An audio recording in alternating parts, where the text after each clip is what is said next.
महाराजाधिराज, मैं कश्मीर से आचार्य कामंदक को पाटलिपुत्र बुलाना चाहता हूं। नीति सार के रचयिता कश्मीर छोड़कर पाटलिपुत्र आएंगे? यही कठिनाई है। इसमें कठिनाई क्या है? शास्त्रों ने निर्धनता को शिक्षक का सर्वस्व बताकर उनका धनलोभ समाप्त कर दिया है। मनु महाराज ने उन्हें सम्मान से उसी तरह दूर रहने को कहा है जैसे कोई जहर से दूर भागता है, और उन्हें अपमान की कामना वैसे ही करने को कहा है जैसे कोई मनुष्य अमृत की कामना करता है। असम्मानात् तपोवृद्धि, सम्मानात् तु तपः क्षय। असम्मान पाने से तपस्या में वृद्धि होती है और सम्मान पाने से तपस्या का विनाश होता है। मनु महाराज आचार्यों को ना धन लेने देंगे और ना सम्मान। इसीलिए वो राजा को भी टोक देता है। टोक देता है, उखाड़ देता है। कामंदक स्वयं को आचार्य विष्णुगुप्त का शिष्य मानते हैं और नीतिसार के आरंभ में ही वे आचार्य चाणक्य की वंदना करते हैं। पर आप उन्हें पाटलिपुत्र क्यों बुलाना चाहते हैं आचार्य? भारत की राजनीति शास्त्र की परंपरा के वे श्रेष्ठ आचार्य हैं। उनकी कौटिल्य के अर्थशास्त्र की साधना और नीतिसार के अनुसंधान का लाभ पाटलिपुत्र को मिलना चाहिए। वे सिर्फ कुमार समुद्रगुप्त या राजपुत्रों को पढ़ाने के लिए आएंगे, इसमें मुझे संदेह है।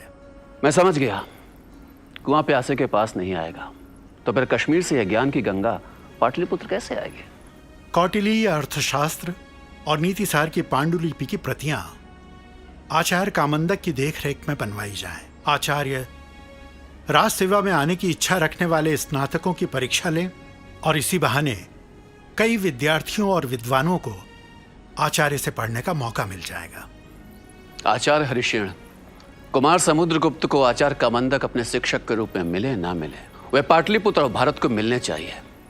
यदि इसके लिए मुझे कश्मीर भी जाना पड़े तो मैं तैयार हूं। महाराजाधिराज, मुझे विश्वास है कि राज सम्मान उन्हें यहां नहीं ला सकता, परंतु मुझे आशा है कि कौटिल्य अर्थशास्त्र और आचार्य विष्णुगुप्त की स्मृतियां उन्हें पाटलिपुत्र जरूर ले आएंगी। यस्य प्रभावाद भुवनम शाश्वते पथि तिष्ठति देवः स जयति श्रीमान दंडधरो महीपति। जिसके प्रभाव के कारण यह संसार शाश्वत मार्ग पर रहता है, वह दंड धारण करने वाला श्रीमान राजा विजयी होता है। केवल यज्ञ के लिए आवश्यक अन्न को ही ग्रहण करने वाले ऋषियों के विशाल वंश में जो अधिकतर प्रसिद्ध हुए हैं, उनमें अत्यंत चतुर, अग्नि के समान दैदीप्यमान, वेद को जानने वालों में श्रेष्ठ, जिन्होंने 4 वेदों को केवल एक वेद ही समझा, जिनके अत्यंत प्रखर संकल्प के वज्र ने पंख वाले पर्वतों के समान विशाल नंद वंश के पर्वत को जड़ सहित उखाड़ दिया। ऐसा करते समय जो अकेले थे, उस एकाकी ने शक्ति धारण करने में इंद्र के समान अपनी मंत्र शक्ति से राजाओं के बीच चंद्रमा के समान शोभा पाने वाले चंद्रगुप्त को नंद की पृथ्वी दी। अर्थशास्त्र की वैभवशाली परंपरा के समुद्र का मंथन करके जिन्होंने नीति शास्त्र का अमृत निकाला, ऐसे ब्रह्मा विष्णुगुप्त की मैं वंदना करता हूं। लिखो, नमः शुक्र बृहस्पतिभ्याम पृथिव्या लाभे पालने। पृथ्वी की प्राप्ति और उसकी रक्षा के लिए पुरातन आचार्यों ने जितने भी अर्थशास्त्र विषयक ग्रंथों का निर्माण किया है, उन सब का सार संकलन कर प्रस्तुत अर्थशास्त्र की रचना की गई है। आगे क्या लिखा है पढ़ो। जैसे जीभ पर रखे शहद या जहर का स्वाद चखे बिना नहीं रहा जा सकता, उसी प्रकार अर्थ के लेन देन में नियुक्त अधिकारी अर्थ का थोड़ा सा भी स्वाद न ले, यह असंभव है। आगे। जिस प्रकार पानी में रहने वाली मछलियां पानी पीती दिखाई नहीं देती, उसी प्रकार अर्थ कार्यों पर नियुक्त कर्मचारी धन का अपहरण करते भी नहीं दिखाई देते। आगे। आकाश में उड़ रहे पक्षियों की गतिविधि का पता लगाया जा सकता है, पर धन के अपहरण करने वाले कर्मचारियों की गतिविधि से पार पाना कठिन। लिखो, राजा जब उन अध्यक्षों का पता लगा ले तो उन धन संपन्न अधिकारियों की सारी संपत्ति छीन ले और उन्हें उच्च पदों से हटाकर निम्न पदों पर नियुक्त कर दे, ताकि भविष्य में वो गबन ना कर सके और अपने गबन को स्वयं उगल दें। ऐसे अधिकारी जो राज्य धन का अपहरण नहीं करते, बल्कि न्यायपूर्वक राजा की समृद्धि और उसे प्रिय समझकर उसके हित के लिए सदा प्रयत्नशील रहते हैं, ऐसे सच्चरित्र अध्यक्षों को सदा सम्मान पूर्वक उच्च पदों पर ही बनाए रखना चाहिए। अध्यक्ष प्रचार नामक द्वितीय अधिकरण में उपयुक्त परीक्षा नामक 9वां अध्याय। 9वां अध्याय समाप्त। ये पांडुलिपियां हैं, इन्हें वापस पुस्तकालय भेज दो शारंग, और दोनों लंबी यात्रा की तैयारी करो। ये मैं क्या सुन रहा हूं? तुमने अर्थशास्त्र लिखना स्थगित कर दिया है? इस समय भारत को मेरे अर्थशास्त्र की नहीं, किसी और शास्त्र की जरूरत है जो इसे एक कर सके। ये कैसा दुर्भाग्य है इस राष्ट्र का कि अलक्षेंद्र के लिए आम भी भारत के द्वार खोल रहा है। वाहिक प्रदेश के गणराज्यों में शक्ति है, स्वाभिमान है, पर एकता नहीं है।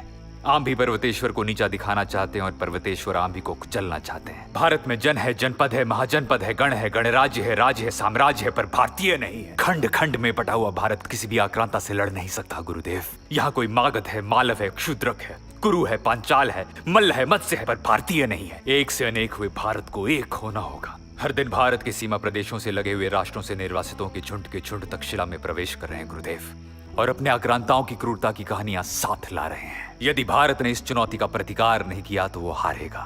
कई पुष्कलावती, मस्कावती, अष्टक प्रदेश, मालव, क्षुद्रक, ब्राह्मण, शिविराज और गणराज्य नहीं, हारेगा भारत। इसलिए भारत को तुम्हारे अर्थशास्त्र की आज पहले से ज्यादा जरूरत है।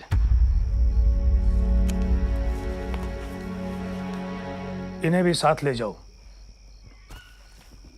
पुस्तकालय में और भी पांडुलिपियां हैं। ये तुम्हारे ग्रंथ की समिधा होंगी तो भी मुझे प्रसन्नता होगी। कहां जा रहे हो? भारत उस समय 16 महाजनपदों में बटा हुआ था। दूर यूनान से एक योद्धा अलक्षेंद्र विश्व को जीतने का सपना लेकर राष्ट्रों को रौंदता, नगरों को उजाड़ता भारत की ओर बढ़ रहा था। भारत की सीमा से लगे तक्षशिला की अपने पड़ोसी राज्य कैकेयी से शत्रुता थी, इसलिए तक्षशिला से युवराज आम्भी ने अलक्षेंद्र से संधि कर ली। अलक्षेंद्र के लिए भारत में बढ़ने का रास्ता खुला था। भारत पर विदेशी आक्रांता राज्य करेंगे, इसी विचार से आचार्य विचलित हो उठे।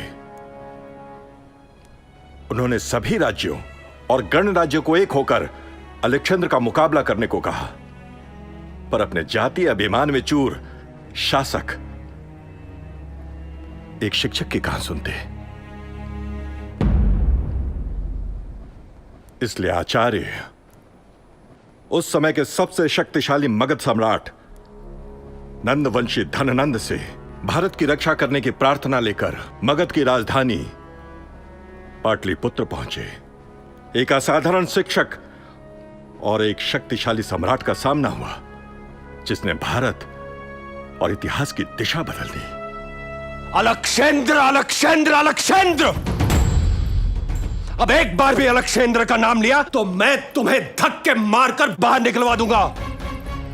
समर्थ है धनानंद किसी भी आक्रांता को उत्तर देने में। तक्षशिलाधीश को मेरी सहायता चाहिए तो वो मुझसे प्रार्थना करे।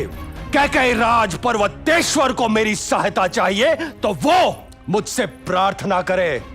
उत्तरापद के वे राजकुल ही कहते थे ना मुझे हीन कुल का, नाई का बेटा, तो मांगे वे उच्च कुल के असमर्थ राजा इस हीन कुल के सम्राट से सहायता की भीख। और तू कौन है ब्राह्मण? किस जनपद, महाजनपद या राष्ट्र का निवासी? यह पृथ्वी मेरी मां है और मैं उसका पुत्र हूं।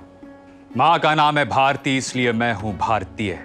हिमालय से लेकर समुद्र पर्यंत तक जो जनपद है उस राष्ट्र का मैं निवासी, और उसका नाम है भारत। कहां है वो भारत? वो श्रुति में है, वो स्मृति में है, वो सूत्रों में है, वो आगम में है, निगम में है, इतिहास महाकाव्यों में है, धर्म अभिधर्म में है, सरस्वती सिंधु नर्मदा कावेरी सरिता सागर, कश्मीर कांची पर्वत पठार खेत खलिहानों वन विहारों में है सम्राट। वाचाल, तू मालव है, शूद्रक है, योद्धेय है, शिवी है, अष्टक है, अश्वक है। इस खंड खंड में बटे हुए भारत में तू रहता कहां है? तक्षशिला भारत में। किसका दूत है तू? आंभी का, पर्वतेश्वर का, काशी का, कौशल का? मैं दूत हूं उनका जिनका आक्रांताओं के हाथों रक्त बहेगा। मैं दूत हूं उनका जो अलेक्जेंडर द्वारा मारे जाएंगे। मैं दूत हूं उनका जो अलेक्जेंडर के सैनिकों के पैरों तले रौंद दिए जाएंगे। मैं दूत हूं उस भारत भूमि का जो अलेक्जेंडर के द्वारा पदाक्रांत होगी। मैं दूत हूं भारत की उस स्वतंत्रता का जो कुचल दी जाएगी सम्राट। ब्राह्मण, जो वीर होगा विजयी होगा। पृथ्वी होती ही है वीरों के द्वारा पदाक्रांत करने के लिए। जो पृथ्वी को पदाक्रांत करे वो आक्रांता होता है, और जो पृथ्वी का पालन और उसकी रक्षा करे वो प्रजा पालक होता है सम्राट। भारत की सीमाएं अपनी रक्षा के लिए आपको पुकार रही हैं। ब्राह्मण, मगध के सामने पहले उन्हें अपना मस्तक तो झुकाने दो। झुकने के लिए मस्तक भी नहीं रहेंगे या हारे हुए होंगे सम्राट। कटे हुए हो या हारे हुए हो, मैं उन्हें अपनी ठोकरों में देखना चाहता हूं। कब तक बचे रहेंगे वे मुझसे? रही किसी आक्रांता की चुनौती तो मैं उसके गंगा पार करने की प्रतीक्षा करूंगा। किसी ने साहस किया, उसका सिर मगध की ठोकर में होगा। ब्राह्मण को तक्षशिला तक जाने के लिए जरूरी अन्न और दक्षिणा दे दो। और कुछ चाहिए भीख में? बंद करें मगध के गुरुकुल में वेद और उपनिषद पढ़ाना। आत्मा की एकात्मा की घोषणा करने वाले राष्ट्र के जनपदों में एकता नहीं है। वसुधा को कुटुंब कहने वाले राष्ट्र में एकता नहीं है। अनंत आत्मा की सत्ता पर विश्वास रखने वाले राष्ट्र में अपने ही स्वजनों के प्रति रक्षा का भाव नहीं है। यह कैसा मगध है? यह बुद्ध और महावीर का मगध नहीं हो सकता सम्राट। यह सारीपुत्र और मौद गलियायन का मगध नहीं हो सकता। यह शिक्षा सर्जन और परिवर्तन का मगध नहीं हो सकता। प्रतिहार! इस उदंड ब्राह्मण की शिखा पकड़कर इसे घसीट कर बाहर ले जाओ। एक शिक्षक को उसके कर्तव्यों का निरंतर ध्यान दिलाने वाली शिखा को तू पकड़ेगा धनानंद? अग्नि की इस ज्वाला को धरती पर कौन पकड़ सका है? क्षमा आचार्य। कौन पकड़ेगा?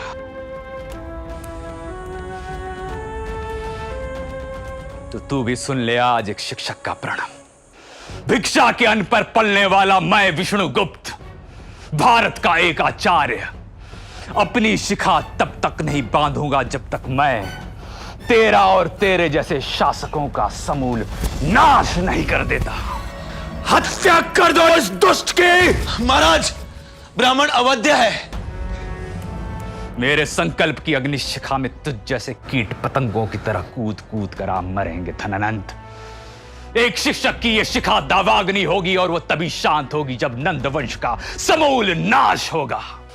ये काल सर्पणी मुझे डस डस कर अपने कर्तव्यों की याद दिलाती रहेगी धनानंद। बाहर निकालो इस ब्राह्मण को।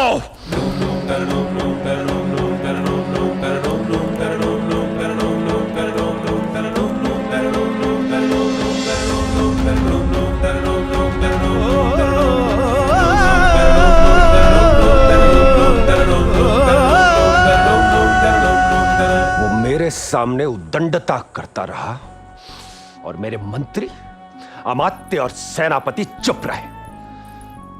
अमात्य राक्षस, मैं उसे मेरे चरणों में गिड़गिड़ाकर अपने प्राणों की भीख मांगते देखना चाहता। क्षमा सम्राट, असहमति और विरोध का सम्मान करना राजा को आना चाहिए। आचार्य विष्णुगुप्त शासन के मत से असहमत है, यह उनका अधिकार है। तो यह अधिकार उनसे छीन लिया जाना चाहिए। असहमति हमेशा नई दिशाएं ढूंढती हैं सम्राट।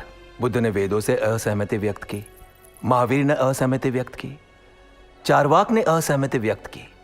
असहमति का सम्मान हमारी परंपरा है। और कड़वा सच बोलने के लिए सच बोलने वाले की हत्या नहीं की जा सकती, कितना ही अप्रिय क्यों ना हो। राजा को सच सुनना चाहिए सम्राट। और जिस दिन शिक्षक ने, बुद्धिजीवी ने, ज्ञान की आराधना करने वालों ने मृत्यु के डर से सच बोलना बंद कर दिया, वो दिन शास्त्रों की पराजय का दिन होगा। इसलिए शिक्षक को गिड़गिड़ाने के लिए, भीख मांगने के लिए मत कहिए, उसे तो सिंह गर्जना करने के लिए कहिए। तभी तो हमारा भविष्य सुरक्षित है। क्या मेरे वंश का समूल नाश करने की प्रतिज्ञा करने वाला पाटलिपुत्र से जीवित जाना चाहिए अमात्य?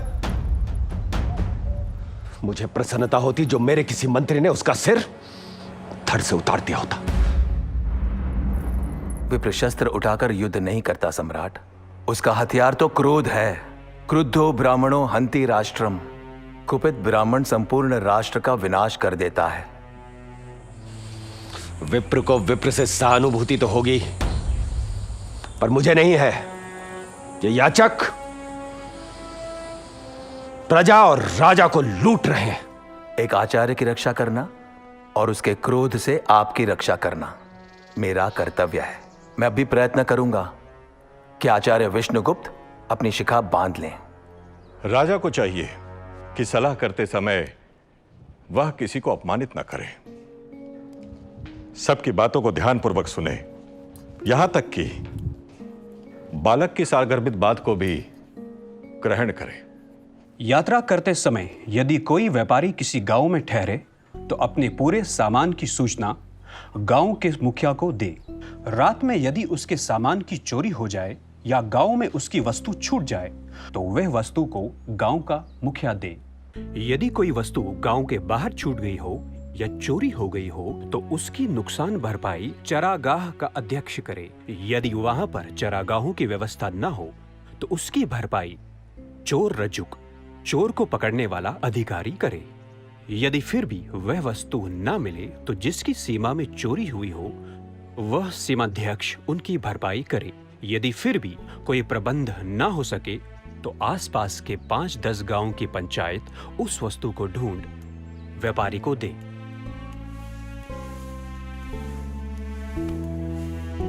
आचार्य,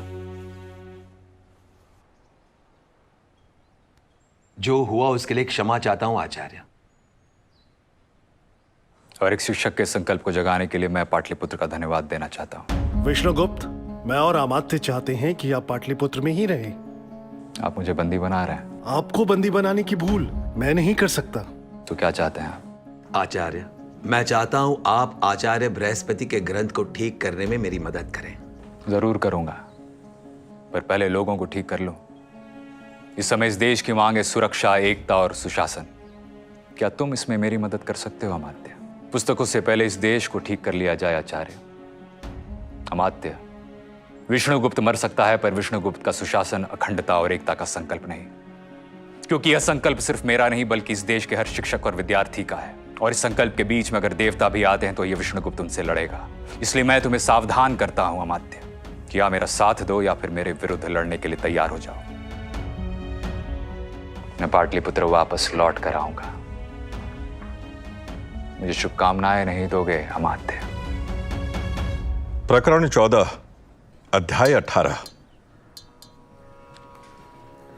राज प्रणिधि यानी राजा के कार्य व्यापार। इस प्रकरण में राजा को दिन से लेकर रात तक क्या क्या करना चाहिए उसका विस्तार से वर्णन है। राजा यदि जागा हुआ रहता है तो उसका सारा अधिकारी वर्ग भी जागा हुआ रहता है। राजा यदि मद या नशे में रहता है तो उसका सारा अधिकारी वर्ग भी मद में रहता है।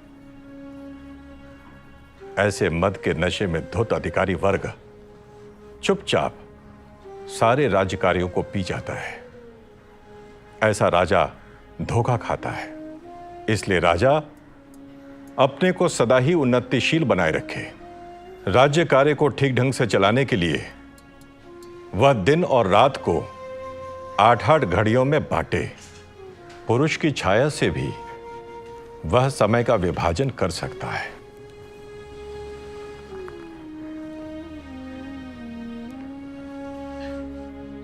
कुछ देर विराम। तब तक भारत गाथा आचार्य।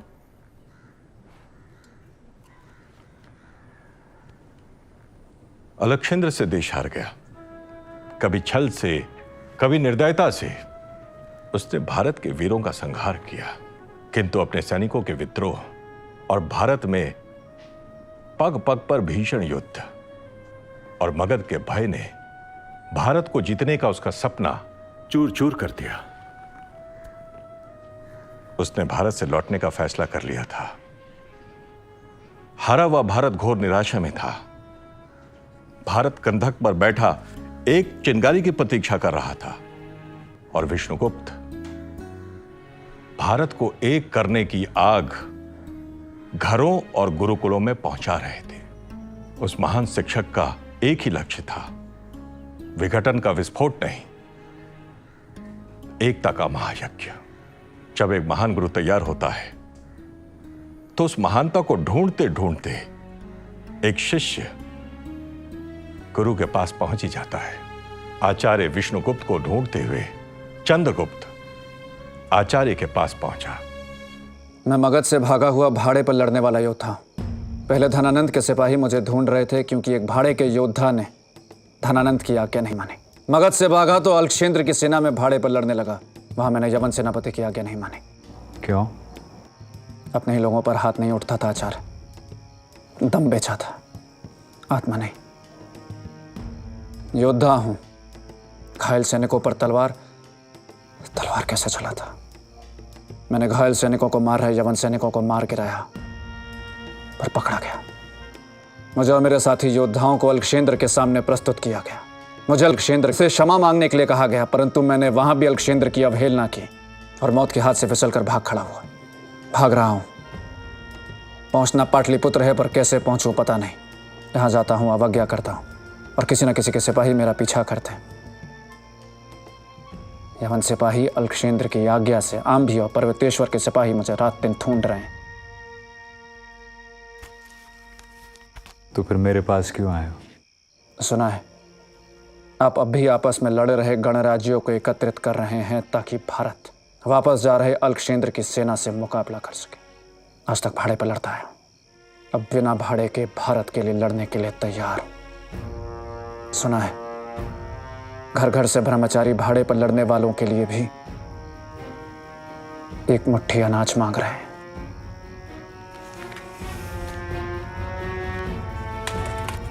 महान चुनौतियों को जब महान व्यक्ति ललकारते हैं तब इतिहास करवट लेता है। स्वतंत्रता, एकता, सुरक्षा और सुराज।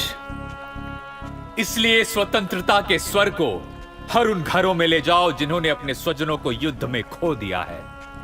मुझे राजा, राजकुमारों और राज परिवारों पर उतना विश्वास नहीं जितना इस देश की मां में है। तुम पुकारो तो सही, मदद आएगी।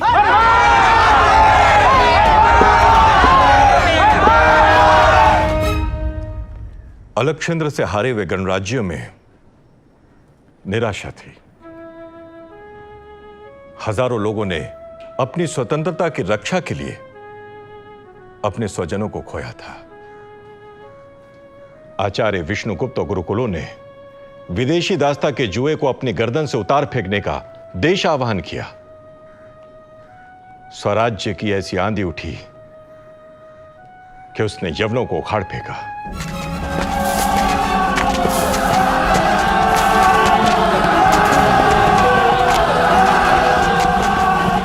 यवन क्षत्रप की हत्या हुई। बावेरू में अलक्षेंद्र की अकाल मृत्यु से भारत में यवन सत्ता की जड़ें उखड़ गई। आचार्य विष्णुगुप्त ने अलक्षेंद्र के हाथों हारे राज्यों और मगध को पाने का स्वप्न देखने वालों को चंद्रगुप्त के नेतृत्व में एकत्र किया। मगध विजय का मंत्र क्या है आचार्य? जहां राजा प्रजा की संपत्ति हड़प लेता हो, जहां प्रजा कर से असंतुष्ट हो, जहां राजा प्रजा के प्रिय ना हो, उस राज्य में प्रजा को राजा के विरुद्ध किया जा सकता है। धनानंद ने मगध के कोष से 80 करोड़ के मूल्य का धन कहीं गायब कर रखा है। उसने चमड़े, गोंद, पेड़ों और पत्थरों पर भी कर लगा रखा है। उसे प्रजा डाकू भी कहती है। मंत्र की सफलता मंत्र को गुप्त रखने में। अपने मनोभाव पर नियंत्रण रखो। आचार्य ने साम, दान, दंड भेद की नीति से ऐसा व्यूह रचा कि मगध के भ्रष्ट सेनापति को आत्महत्या करनी पड़ी। धनानंद के पुत्रों ने एक दूसरे की हत्या की। सेना में विद्रोह हुआ और चंद्रगुप्त ने मगध पर विजय प्राप्त की।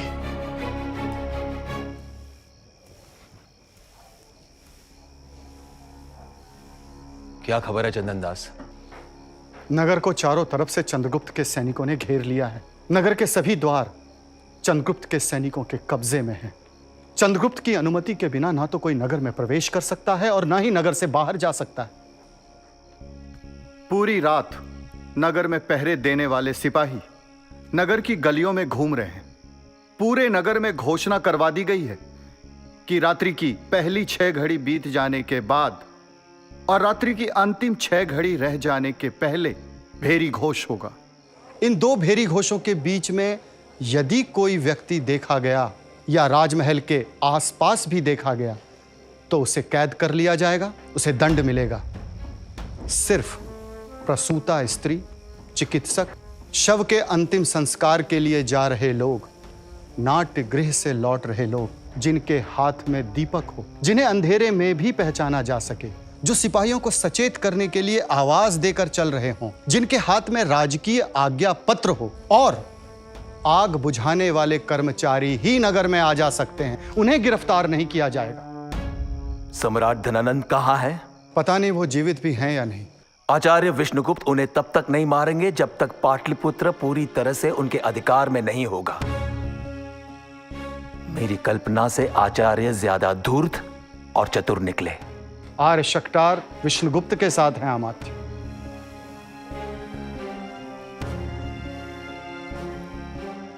अब हर नंद विरोधी उनका साथ देगा। अधिकरण 2, प्रकरण 55, अध्याय 36। आगे। समाहर्ता की तरह नागरिक अधिकारी भी नगर के प्रबंध की चिंता करें। उत्तम 10 कुलों, मध्यम 20 कुलों और अधम 40 कुलों का प्रबंध गोप नामक अधिकारी करे। उन कुलों के स्त्री पुरुषों के वर्ण, गोत्र, नाम, कार्य, उनकी संख्या और उनकी आमदनी और खर्च को अच्छी तरह जाने। इसी तरह दुर्ग में रहने वाले स्त्री पुरुषों के बारे में सारी जानकारियां स्थानिक नाम का अधिकारी जाने। धर्मशाला का प्रबंधक धूर्त और पाखंडी मुसाफिरों को गोप की अनुमति से ही धर्मशाला में रहने दे, पर जिन तपस्वियों और श्रोत्रियों को वो स्वयं जानता है उन्हें अपनी जिम्मेदारी पर टिका सकता है। आचार्य, मोटा और महीन काम करने वाले विश्वास पात्र और पहचान के कारीगरों को अपने काम करने की जगह पर ठहराया जा सकता है। व्यापारी अपने जान पहचान के व्यापारियों को अपने दुकानों पर ठहरा सकते हैं। पर देश काल के विपरीत व्यापार करने वाले या दूसरे के सामान को अपने व्यवहार में लाने वाले की सूचना नागरिक शासन को दे। आचार्य, शराब और मांस बेचने वाले, भोजनालय और वेश्याएं अपने अपने जान पहचान वालों को अपने घर पर ठहरा सकते हैं। यदि कोई व्यक्ति अधिक खर्च करता दिखे या अधिक शराब पीता दिखे तो उसकी सूचना गोप या स्थानिक को दी जानी चाहिए। जो व्यक्ति हथियार से लगे घाव का छिपकर इलाज करवाता हो या फिर रोग और महामारी फैलाने वाले द्रव्यों का लुक छिपकर उपयोग करता हो, यदि ऐसे लोगों की सूचना चिकित्सक गोप या स्थानिक को ना दे तो उसे भी अपराधी की तरह दंड दिया जाए, और यदि सूचना दे तो उसे दंड नहीं देना चाहिए। जिस घर में ऐसा काम किया जाता है या ऐसा काम किया गया हो, उस घर का मालिक यदि गोप या स्थानिक को इस बात की सूचना देता है तो उसे क्षमा कर देना चाहिए, और यदि सूचना ना दे तो उसे भी अपराधी की तरह दंड देना चाहिए। घर का मालिक घर में आने वाले हर आदमी अतिथि या घर से बाहर जाने वाले हर आदमी अतिथि की सूचना गोप को दे, वरना ये लोग यदि रात में किसी की चोरी करें तो इसका जिम्मेदार घर के मालिक को समझा जाए। यदि वे लोग अपराध ना भी करें तो भी अतिथि के आने की सूचना ना देने के अपराध में घर के मालिक को प्रति रात 3 पण का दंड दिया जाए। जो गर्मी के मौसम में अपने घर के सामने पानी से भरे घड़े, पानी से भरी नाद, सीढ़ी, कुल्हाड़ा, सूप, छाछ, कौंचा, फूस आदि को निकालने के लिए लंबा लठ, चमड़े की मशक आदि का इंतजाम न करे, उसे पण का 1/4 दंड दिया जाए। गलियों तथा बाजारों में पानी से भरे 1000 घड़ों का प्रबंध हर समय होना चाहिए। चौराहों, नगर के मुख्य द्वार, खजानों, कोष्ठागारों, घोड़ों और हाथियों के अस्तबल में भी पानी से भरे 1000 घड़ों का हर समय इंतजाम होना चाहिए। मकान में आग लगाने वाला यदि पकड़ा जाए तो उसे प्राण दंड दिया जाए। सड़क पर मिट्टी, कूड़ा कचरा डालने वाले व्यक्ति को 1 पण का 8वां हिस्सा दंड दिया जाए। कितना? 1 पण का 8वां हिस्सा। यदि कोई गाड़ी कीचड़ या पानी से सड़क पर रुकावट खड़ी करे तो उसे 1 पण का 4था हिस्सा दंड दिया जाए। यदि कोई राजमार्ग को इसी तरह गंदा करे या रास्ते पर कोई रुकावट खड़ी करे तो उसे दुगना दंड दिया जाए। राजमार्ग पर मल त्याग करने वाले को 1 पण, पवित्र तीर्थ स्थानों पर मल त्याग करने वाले को 2 पण, तालाबों पर मल त्याग करने वाले को 3 पण, देवालय में मल त्याग करने वाले को 4 पण, खजाना और कोष्ठागारों में मल त्याग करने वाले को 5 पण का दंड दिया जाए। यदि कोई इन स्थानों पर पेशाब करे तो उसे इसका आधा दंड दिया जाए। यदि जुलाब लगने के कारण या अतिसार या प्रमेह आदि बीमारी या किसी के भय से कोई ऐसा करे तो उसे दंड ना दिया जाए।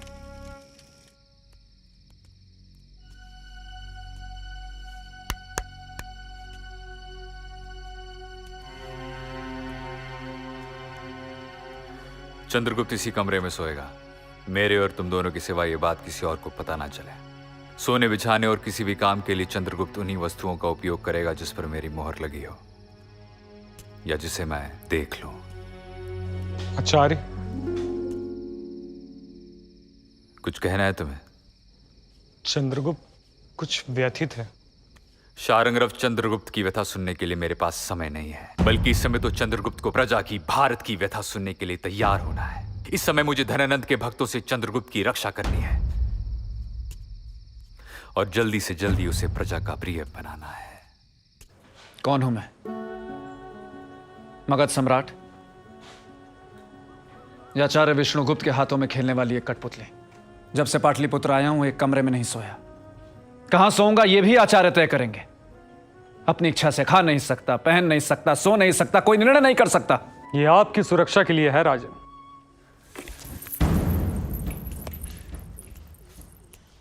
सुरक्षा? ये मेरी सुरक्षा है या मैं यहां बंदी से भी बदतर हूं? यह कैसा राज्य है जहां राजा निर्णय लेने के लिए स्वतंत्र नहीं है? आज तक मैं प्रजा के सामने सभा में प्रस्तुत नहीं किया गया। प्रजा ने अपने राजा को देखा तक नहीं। मेरा मंत्री कौन, पुरोहित कौन, सेनापति कौन, दोवारिक कौन, अंतर्वांशिक कौन, समाहर्ता कौन, सन्निधाता कौन, प्रवेष्टा कौन, मैं नहीं जानता। क्यों नहीं कर रहे आचार्य पाटलिपुत्र के सिंहासन पर मेरा अभिषेक? सारे प्रश्नों का उत्तर केवल एक व्यक्ति के पास है, आचार्य विष्णुगुप्त। शरणग्रह में आचार्य से मिलना चाहता हूं। आचार्य जहां भी हैं, मुझे इसी समय आचार्य के पास ले चलो। आचार्य की अनुमति और आज्ञा के बिना मैं आपको आचार्य के पास भी नहीं ले आ सकता राजन। शरणग्रह, आचार्य के साथ रहते रहते तुम लोग कितने निष्ठुर हो गए, पत्थर हो गए। सम्राट, मैं सिर्फ उस आचार्य विष्णुगुप्त को जानता हूं जो आज भी स्वाध्याय किए बिना, मुझे और निपुणक को पढ़ाए बिना सोते नहीं, जो आज भी उस अन्न के दाने पर जीते हैं जो मैं और निपुणक भिक्षा में मांग के लाते हैं। वे आज भी वही वस्त्र पहनते हैं जो किसी ने उन्हें दान में दिए होते हैं। पानी आज भी वो चुल्लू में लेकर पीते हैं। कल के लिए जिसके पास अनाज का एक दाना नहीं, जिसका हर कार्य हर कदम बस एक ही दिशा की ओर जाता है, वो है भारत, जिसकी हर आहुति सिर्फ राष्ट्र के लिए। आचार्य के लिए कोई और संदेश हो तो कहिएगा राजन। राजा के स्वार्थ की बात राजा से तत्काल ही कह देनी चाहिए। अपने स्वार्थ की बात राजा के प्रिय और हित चाहने वाले व्यक्तियों से करनी चाहिए, और दूसरे के स्वार्थ की बात उचित समय और स्थान देखकर करनी चाहिए, और जो कुछ भी कहे वो धर्म और अर्थ से संबंधित होनी चाहिए। याद है तुम्हें? अब आगे सुनो। राजा के पूछने पर उसकी अनुमति से उसे प्रिय और उसके हित की बात कह देनी चाहिए। प्रिय हो तो भी उसके अहित की बात राजा को नहीं कहनी चाहिए, पर राजा के हित की बात अप्रिय हो तो भी उसे कहनी चाहिए। उत्तर देते समय यदि अप्रिय बात सुनाने में डर लग रहा हो तो चुप हो जाना चाहिए। तुम दोनों को जाने की मैंने आज्ञा नहीं दी।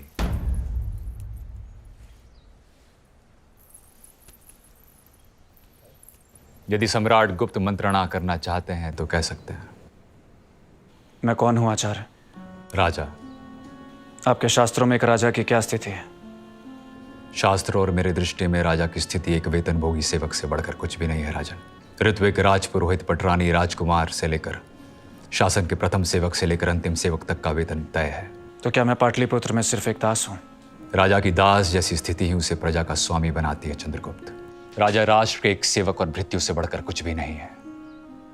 शारंगरव, सम्राट को आचार्य शुक्र का मत बताओ।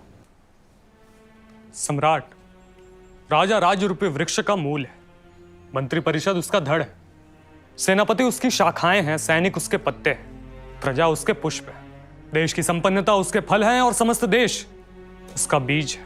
तो फिर दास का कोई अधिकार भी तो होगा। निपुणक, दास को पहले राजा के कर्तव्य बताओ। राजा का कर्तव्य है कि वो प्रजा को धर्म और कर्म से भ्रष्ट होने न दे और प्रजा को सुखी करे। प्रजा के सुख में राजा का सुख है, प्रजा के हित में राजा का हित है। अपने आप को अच्छे लगने वाले कार्यों को करने में राजा का हित नहीं है, बल्कि राजा का हित तो प्रजा को अच्छे लगने वाले कामों को करने में है। सम्राट शारंगरव, अब सम्राट को दास के अधिकार बताओ। अपराधियों का दमन। तो धनानंद अभी तक जीवित और अमात्य राक्षस स्वतंत्र क्यों है? क्या धनानंद मगध का अपराधी नहीं है? क्या कहकर मैं तुम्हें पाटलिपुत्र के सामने प्रस्तुत करूं कि ये देखो, ये रहा तुम्हारा राजा जिसके हाथ धनानंद के खून से रंगे हुए हैं, या फिर प्रजा के सामने मैं उस चंद्रगुप्त को प्रस्तुत करूं जो प्रजा से कह सके कि ये रहा प्रजा का धन, मैं 80 करोड़ के मूल्य की संपत्ति वापस प्रजा के कोष में लाया हूं।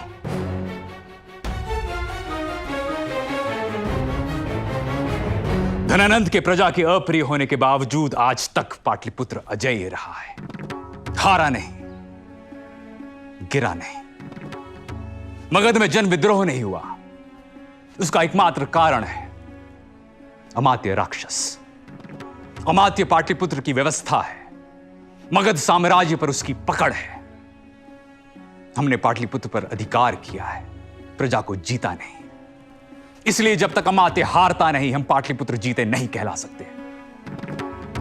मैं अमात्य को पाटलिपुत्र से भागते हुए देखना चाहता हूं। पाटलिपुत्र से अमात्य का भागना ही उसकी पराजय होगी चंद्रगुप्त।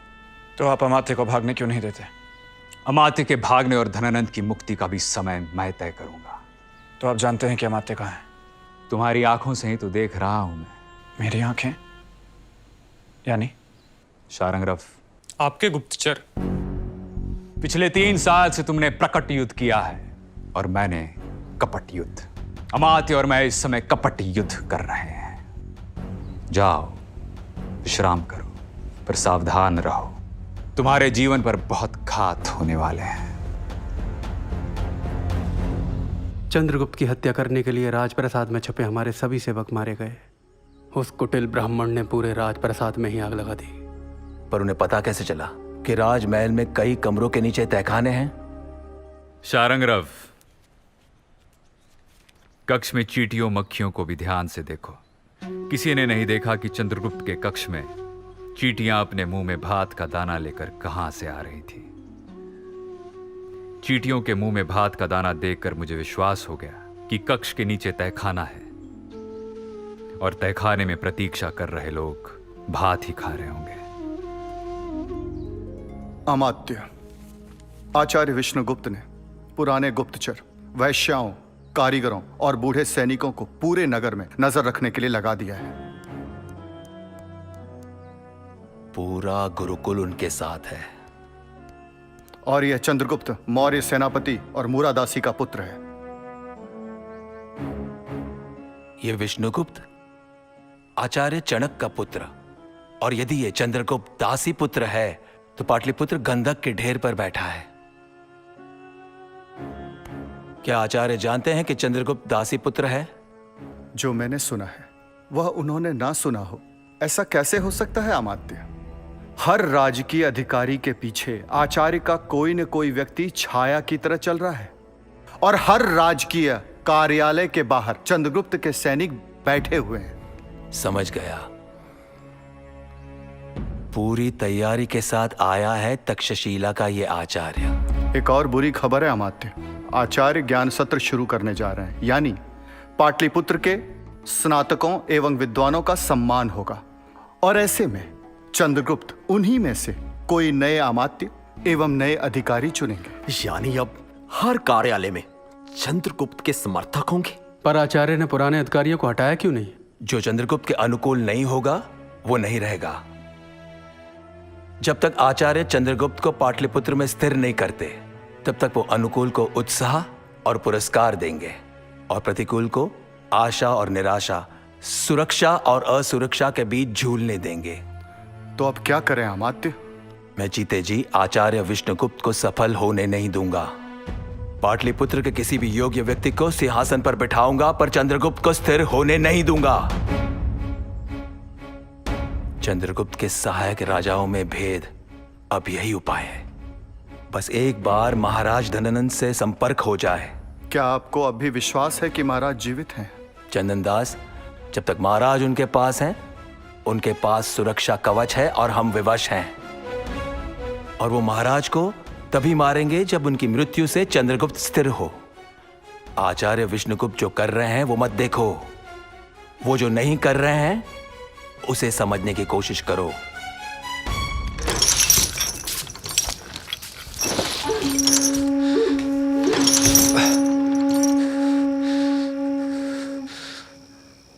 मूर्ख ब्राह्मण, तुझे क्या लगता है मुझे मारकर चंद्रगुप्त पाटलिपुत्र के सिंहासन पर स्थिर हो जाएगा, सुशासन आ जाएगा?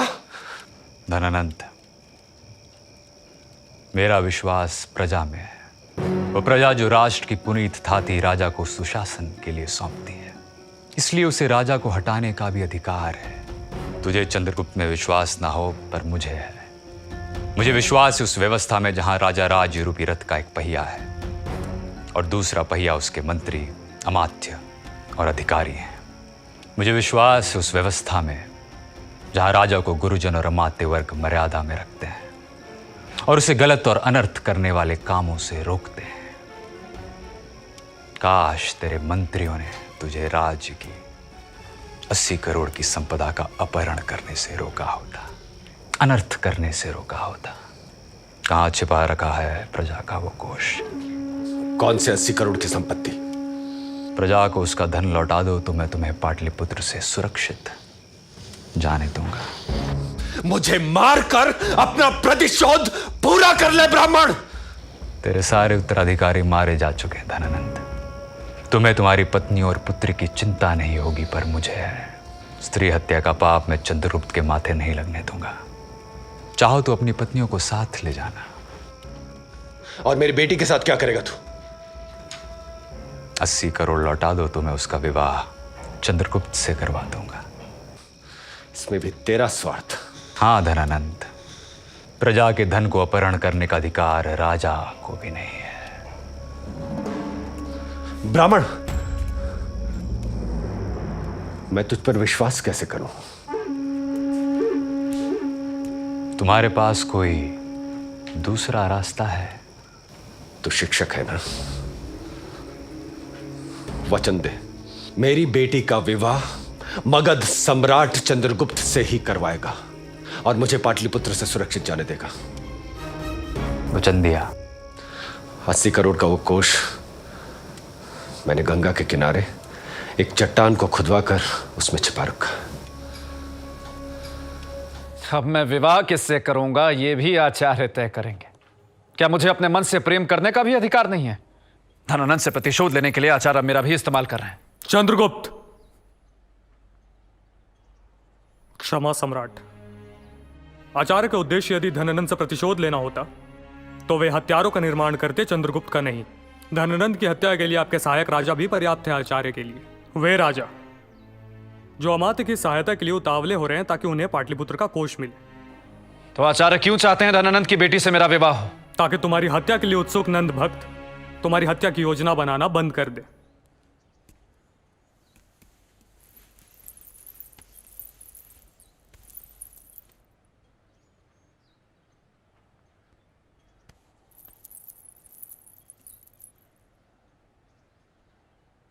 मैंने तुम्हें पाटलिपुत्र का साम्राज्य सुखों के उपभोग के लिए नहीं दिया है।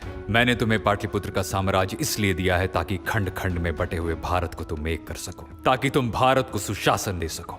याद रख, राजा का सुख प्रजा के सुख में है। तेरे सुख के लिए मैं तेरे जीवन को दांव पर नहीं लगाऊंगा। यदि अपने सुख की कामना सताए तो सबसे पहले उन विधवाओं के विलाप को याद करना जिनके पति स्वतंत्रता के युद्ध में मारे गए। उन शिशुओं को याद करना जिन्होंने अपने पिता को स्वतंत्रता के युद्ध में खो दिया। उन बूढ़े माँ बाप को याद करना जिनके बुढ़ापे की लाठी भारत की सीमाओं पर खो गई।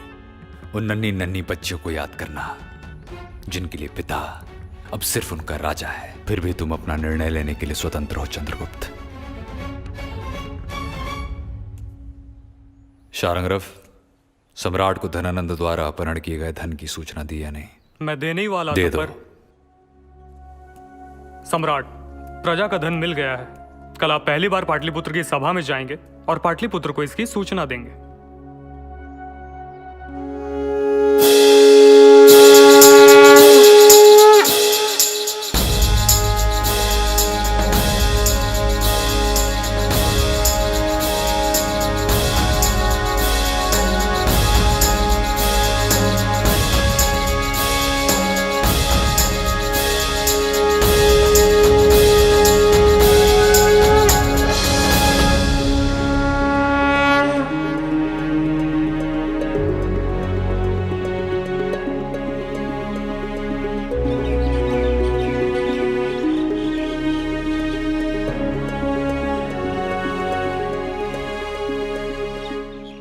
मैं पाटलिपुत्र के आचार्यों, स्नातकों, ब्रह्मचारियों, वीरों, श्रेष्ठियों, श्रमजीवियों, राज कर्मचारियों का स्वागत कुमार चंद्रगुप्त की ओर से कैसे करूं?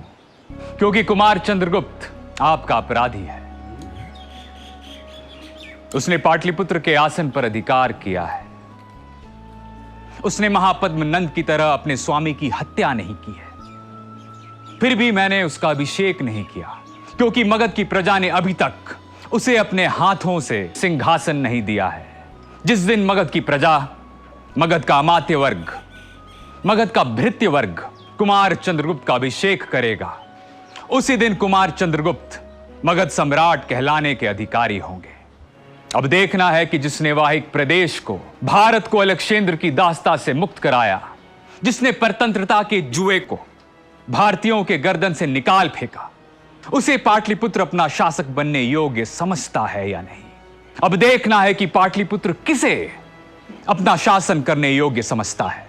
उसे जिसने मगध की प्रजा के कर की 80 करोड़ की संपत्ति का अपहरण किया, या फिर उसे जिसने मगध की प्रजा की खून पसीने की कमाई को वापस प्रजा के कोष में लाया।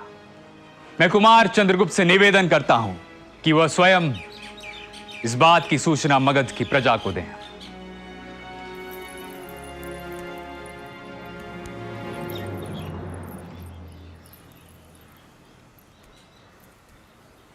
भारत, महाराज धनानंद ने 80 करोड़ की संपत्ति गंगा के तट पर एक चट्टान को खुदवा कर उसमें गाड़ रखी थी। प्रजा की वह संपत्ति वापस राजकोष में पहुंचा दी गई। कुमार चंद्रगुप्त की जय, महाराज चंद्रगुप्त की जय। महाराज धनानंद द्वारा पत्थर, पेड़ और गोंद पर लगाए गए कर को मैं वापस लेता हूं।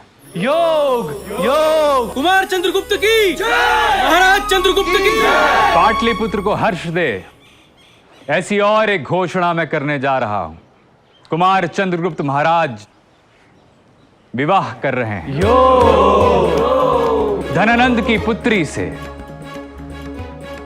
सम्राट सभी को आसन, पगड़ी, छतरी और आभूषण देकर सम्मान करेंगे। महाराज चंद्रगुप्त की जय, महाराज चंद्रगुप्त की जय, महाराज चंद्रगुप्त की जय, महाराज चंद्रगुप्त की जय।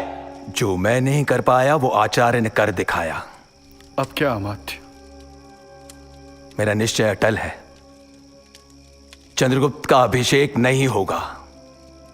महाराज की बेटी का हित मगध के हित से बड़ा नहीं है चंदनदास। पर अब मैं नगर में रहकर विष्णुगुप्त से नहीं लड़ सकता। मेरे भागने का समय आ गया है।